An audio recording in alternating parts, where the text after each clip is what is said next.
Piensen en esto por un segundo. Si están en una habitación y tocan un objeto de madera y un objeto de metal, ambos a la misma temperatura, ¿por qué el de metal se siente mucho más frío?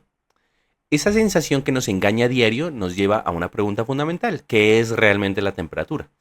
Y para definirla, sobre todo para medirla, los ingenieros y científicos nos basamos en una ley que parece muy trivial y que realmente lo es, pero es muy poderosa, que es la ley cero de la termodinámica, y que eso nos lleva a hablar de otro tema en particular, que son las escalas de temperatura.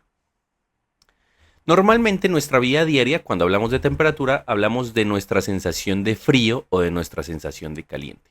Pero para un ingeniero esa definición no es tan precisa y realmente es impráctico utilizarla de esa forma.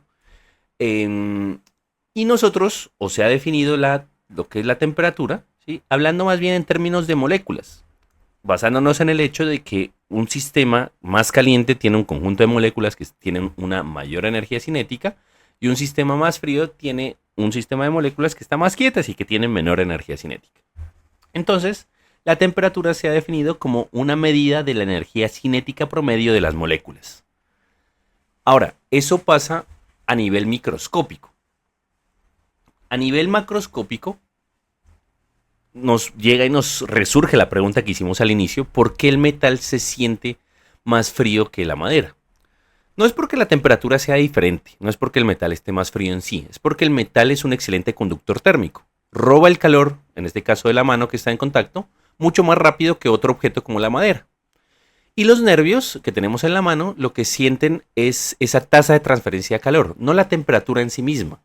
Si bien ambos objetos están a la misma temperatura, es necesario reconocer que interactúan con nuestras manos y con nuestros sentidos de forma distinta. Bueno, ahora surge la pregunta: ¿cómo podemos medir esa energía molecular de forma confiable? Es decir, ¿cómo podemos medir la temperatura de forma confiable?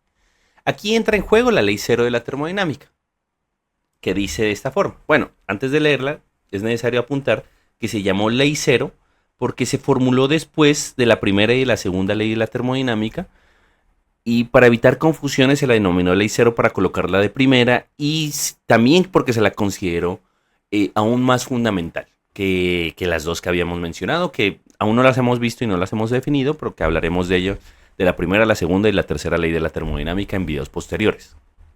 Dice de la siguiente forma: si un objeto A está en equilibrio térmico con un objeto B, y ese objeto B está a su vez en equilibrio térmico con un objeto C, entonces A y C están en equilibrio térmico entre sí. Tomen su momento para volver a leer esa afirmación. La primera vez que uno la lee quizás uno no lo logra entender, pero después cuando uno la entiende le parece demasiado trivial como para que sea denominada una ley. Sin embargo, vamos a tratar de explicar por qué es tan importante. Para intentar entender un poco mejor la trivialidad de la ley cero de la termodinámica, vamos a comparar las estaturas de tres amigos, llamemos que es Ana, Juan y María. Si yo mido cuánto mide Juan, partamos del hecho de que los tres miden lo mismo, y basándonos en ese hecho, o suponiendo eso más bien, si medimos a Juan y medimos a Ana, podemos concluir que los dos miden exactamente lo mismo.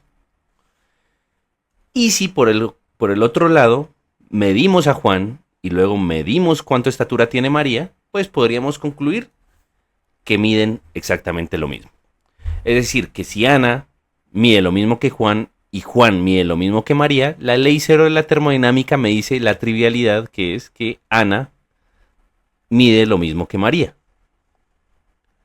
Ahora bien, esto lo que hace es convertir a Juan en un intermediario. Y eso es de las cosas más poderosas de la ley cero de la termodinámica. Vamos a ver otro ejemplo. Yéndonos a la definición textual de la ley cero de la termodinámica, podemos imaginar esta situación.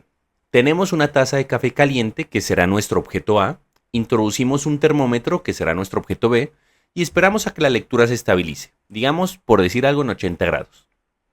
En ese momento podemos decir que tanto el objeto A como el objeto B están en equilibrio térmico. Ahora sacamos el termómetro del café y sin alterarlo lo introducimos al plato de sopa, que será nuestro objeto C. Esperamos nuevamente a que la lectura se estabilice y una vez más el termómetro marcaría 80 grados. Ahora podemos afirmar que el objeto B y el objeto C están en equilibrio térmico. Aquí es donde la ley cero demuestra su genialidad.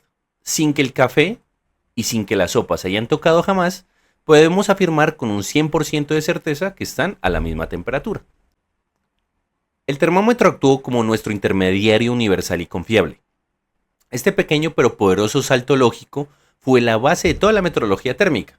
Es una ley simple, pero es la que le da toda la confiabilidad a cualquier termómetro que usemos.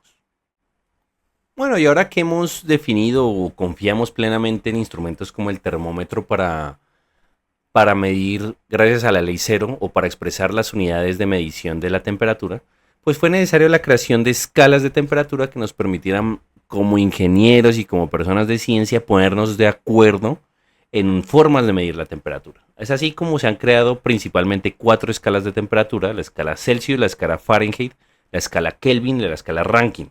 Algunas usadas como en Estados Unidos principalmente, como la Fahrenheit y la Rankine, y otras usadas en la mayor parte del mundo como Celsius y como la escala Kelvin. La escala Celsius quizás es la que más estamos familiarizados, que está basada, o se creó más bien, en el punto de congelación del agua y en el punto de ebullición del agua. Para hacernos una idea, la escala Fahrenheit de ese 0 grados Celsius corresponde a 32 grados Fahrenheit y este 100 grados Celsius corresponde a 212 grados Fahrenheit. Por su parte, tanto la escala Kelvin como la escala Rankine presentan como puntos de referencia lo que es el cero absoluto. De tal manera que podemos decir que 0 Kelvin es equivalente o es igual más bien a los 0 grados o a los 0 Rankine. Y bueno, y quizás hablaremos en videos posteriores de por qué no es posible llegar al cero absoluto, pero de forma teórica pues se ha podido ver, o se ha podido analizar el comportamiento de ciertos gases analizados en sistemas cerrados y respondiendo a la ecuación de estado ideal, que, bueno, si dentro de este sistema se comienza a reducir la temperatura, la presión también debería reducir como resultado de esta igualdad. Por lo que si reduzco la temperatura, pues la presión también comenzará a reducirse. Y teóricamente es la proyección o la extrapolación de estos comportamientos, pues me llegará a un lugar que es el menos 273.15 grados Celsius o los 0 grados Kelvin, o los ceros Kelvin más bien, que el cual se ha definido como el cero absoluto. El 0 Kelvin, el cero absoluto, en términos de grados Celsius, menos 273.15. Si necesitan quizás una explicación mayor o más exhaustiva de los sistemas de unidades de las diferentes escalas de temperatura, pues los invito a dejarlo en la caja de comentarios para ver si tenemos que extender este tema. Entonces, ya para terminar, me gustaría terminar con esta frase precisamente que dice: o no perdamos de vista que la temperatura es la medida de la energía cinética de las moléculas, la ley cero nos da la lógica para poder medirla con un termómetro, y las escalas de temperatura nos dan las unidades para cuantificarla y comunicarla y estudiarla también. Muchas gracias y nos vemos en el siguiente video.